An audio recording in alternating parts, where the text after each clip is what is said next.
የመናጢ ደሃ ጣት ላሳያችሁ። ዛሬ ቅዳሜ ነው፣ ወጡ በቅቤ ነው ተብሏል። እንግዲህ ወጥ አይደለም የምሰራው፣ ግን የፈረደበትን እንቁላል ነው።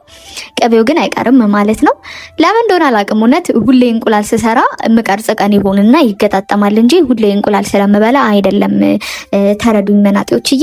የባለፈውን ቭሎግ አብዛኞቻችሁ ወዳችሁታልና ከጠየቃችሁ ነገር መካከል ስለ ገንዘብ አጠቃቀሜና በአጠቃላይ ስለ ገንዘብ የማስበውን ነገር ልነግራችሁ ነው ዛሬ መጣሁት ማለት ነው።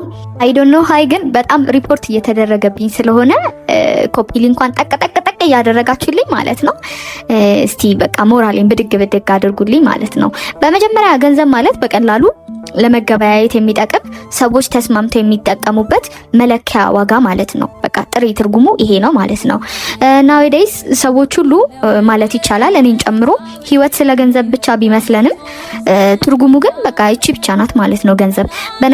በነገራችን ላይ የምትፈልጉት ገንዘብ እንዲኖራችሁ ብቻ ከሆነ ማግኘት ቀላል ነው። እንዴ በናጢት ታዲያ አንቺ ለምን የለሽም ካላችሁ መጀመሪያች ይመልሱልኝ። ለምን ማጅራት አትመቱም? ለምን ሹገር አጫውታችሁ መኪና አትነዱም? ለምን ፖርን ስታር ምናምን ሆናችሁ ሚሊዮን ገንዘብ አይኖራችሁም? ሊያውም በዶላር ማለት ነው። እስቲ አሰባችሁባት? መልሳችሁ ምንድነው? ኮሜንት ሴክሽን ላይ ንገሩኝ። አያችሁ ገንዘብን ብቻ መሰብሰብ በራሱ ቀላል ነገር ነው፣ ግን ህይወት ስለ ገንዘብ ብቻ ስላልሆነ እምነት፣ ባህል፣ ክብር፣ ግብረገብ፣ ቤተሰብ፣ ሀገር የሚባሉ ቆንጆ የህይወት መልኮች ስላሉ ከነ ህሊናና እውነት ገንዘብን ማግኘት ግን ከባድ ይሆናል ማለት ነው። እኔን ብትጠይቁኝ ገንዘብ ጥሩ ነገር ሆኖ ሳለ ማግኘት የምፈልገው ግን ከነ ማንነቴና ከነ ዋጋዬ ስለሆነ ነው። አሁን የሌለኝ በጊዜ ሂደት ስለሚመጣ ነው እላችኋለሁ። እሰራለሁ፣ እለፋለሁ ከነ ክብሬ፣ ከነ እውነቴ፣ ከነ ዋጋዬ ትሩ ታይም ግን አገኘዋለሁ ነው ልላችሁ የሚችለው ነገር ማለት ነው። አለቀ። ወንድሜ ስም አልጠራም ግን ውድ ሽቶና መኪና እየቀያየረ በየሚዲያው ጉራውን ሲነፋብክ የነበረው ሰውዬ እኮ አሁን በማጭበርበር እስር ቤት ነው ያለው። ላስታውስክ ብዬ ነው።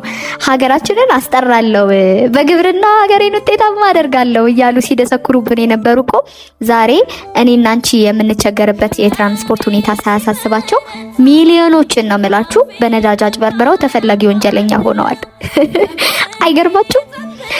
ይህን ምሳሌ ስሰጥ ግን በላባቸው ደክመው ከዜሮ ተነስተው አሁን ጥሩ ሀብት ያላቸው ራሳቸውን ሀገራቸውን የሚጠቅሙ የሉም ማለት ግን አይደለም። እቺን አስምሩባት ማለት ነው። ሶ ህይወት ኦልዌይስ ስለ ገንዘብ ብቻ አይደለችም። እምነታችሁንና እውነታችሁን አታስነኩ። እግዚአብሔርን ፍሩ። ራሳችሁን አክብሩ። ተግታችሁ ስሩ። ታዲያ እውነት ኖራችሁ ሳታጭበረብሩ ምናምን ተኙ አይደለም ያልኩት። ተነስታችሁ ስሩ፣ ልፉ፣ ድከሙ፣ ትጉ። በበቂ ሁኔታ ኖራችሁ ታልፋላችሁ። ሜቢ ግን ውድ መኪና፣ ውድ ቤት ምናምን ተትረፍርፋችሁ ትኖራላችሁ ብቻ ማለት አይደለም። ግን በቂ ኑሮ ግን ኖራችሁ ታልፋላችሁ። ይሄን ሰርቴን ሆኜ የማምንበት ነገር ነው ማለት ነው።